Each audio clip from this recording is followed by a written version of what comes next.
Never run out of battery again with the INIU portable charger, the slimmest 10,000 milliamp hour power bank that keeps your devices charged on the go. Stay powered up wherever you go. Click the link in the video description to shop now on Amazon. Welcome to ElectroDrive News, where we're powering up your knowledge of the electric car revolution. I'm your host, and today we're driving into Decatur, Alabama, to explore an exciting initiative that's getting young minds revved up about the future of transportation. In Huntsville, a city known for its rich history in space exploration, students from Decatur are now diving headfirst into electric car technology at a precision machining camp.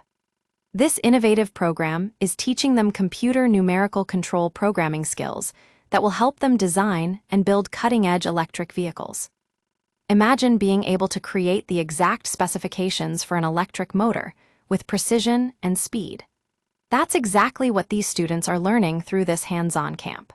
With ElectroDrive News, we're giving you the inside track on the latest developments in sustainable energy and innovative transportation solutions. The Precision Machining Camp is part of a larger effort to promote STEM education's science, technology, engineering, and math among young people.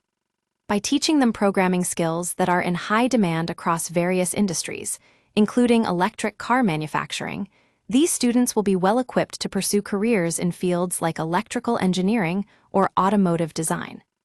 But what does this mean for the future of transportation? As we move towards a more sustainable and environmentally friendly world, electric cars are becoming increasingly popular. By supporting programs like the Precision Machining Camp, we're helping to fuel the growth of a new generation of engineers and innovators who will shape the future of transportation. That's all for today's episode of ElectroDrive News. Join us next time as we explore more stories from the world of electric cars and sustainable energy.